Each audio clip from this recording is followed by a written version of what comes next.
नमस्कार रसिक हो. कला वैभवच्या संपूर्ण टीमकडून तुम्हा सर्वांचं मनापासून स्वागत. दर आठवड्याला आम्ही तुमच्यासाठी जे व्हिडिओ घेऊन येतो ना, ते तुम्हाला आवडतात का? आवडत असतीलच, हो ना?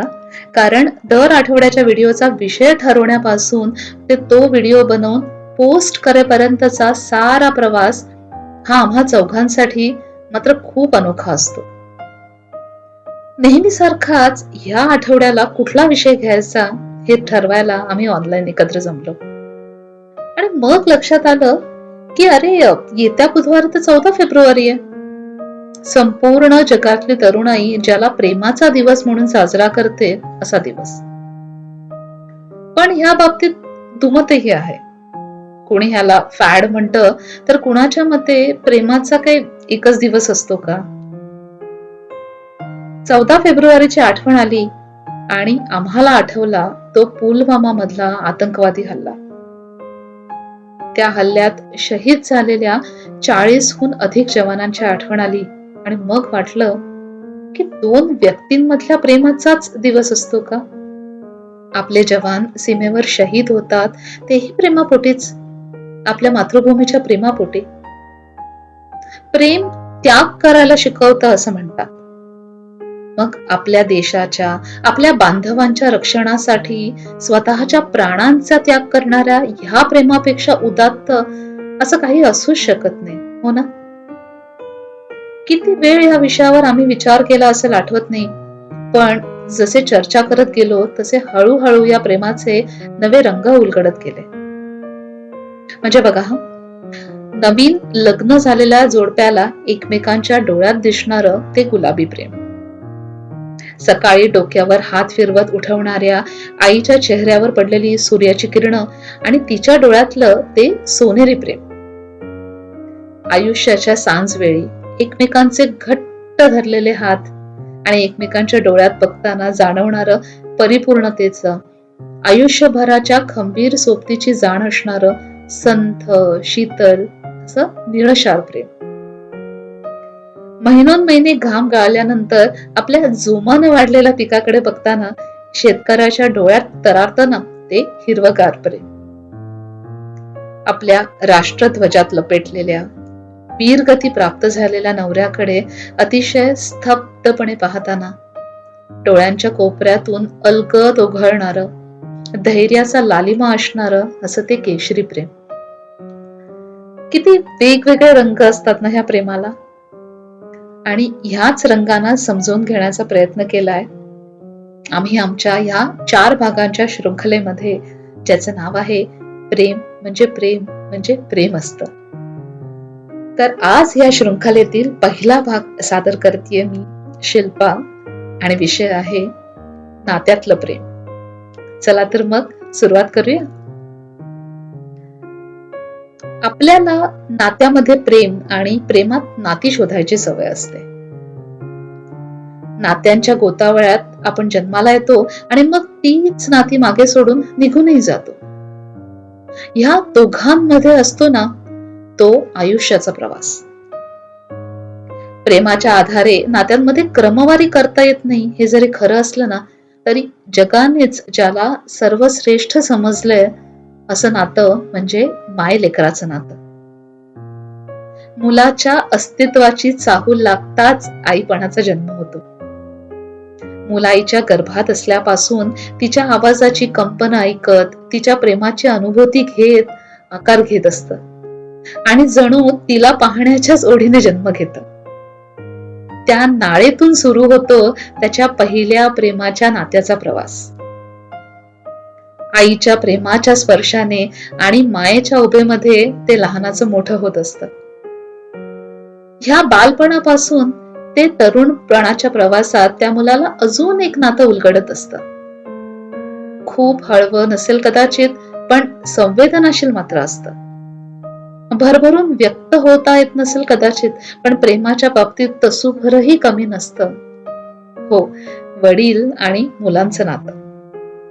ह्या नात्याच्या प्रेम व्यक्त करण्याच्या पद्धतीच वेगळ्या असतात.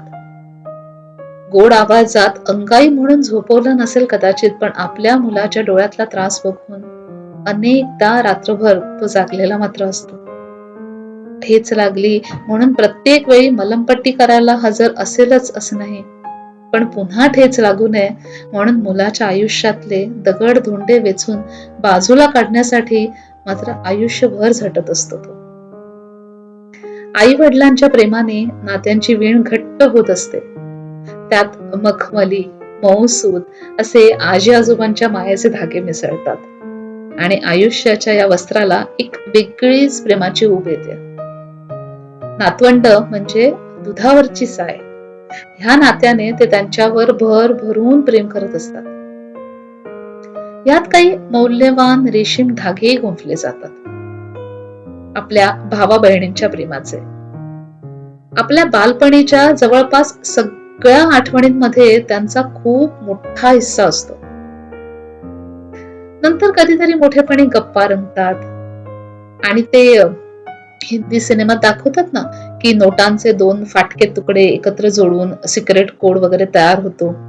तसंच ह्या जुन्या आठवणींचे दोघांकडचे 2 तुकडे एकत्र जुळतात आणि मग त्या जुन्या आठवणींना उजाळा मिळतो. सर्वांना पोट भर भरून हसवतात त्या आठवणी.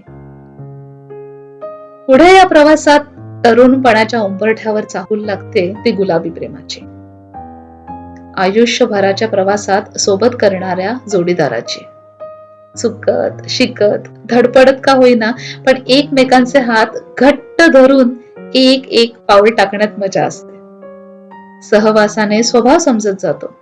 त्यात कधी त्याच्याप्रमाणे स्वतःला तर कधी स्वतःप्रमाणे त्याला बदलवण्यात मजा असते.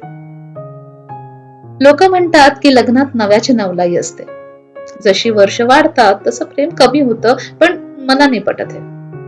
मला वाटतं की न्यूटनच्या नियमाप्रमाणे जशी एनर्जी कधीच नष्ट होत नाही, ती फक्त एका प्रकारातून म्हणजे एका फॉर्म मधून दुसऱ्या फॉर्म मध्ये बदलत जाते ना, तसं हे प्रेमही व्यक्त रूपातून अव्यक्त रूपात बदलत जात असावं बहुतेक.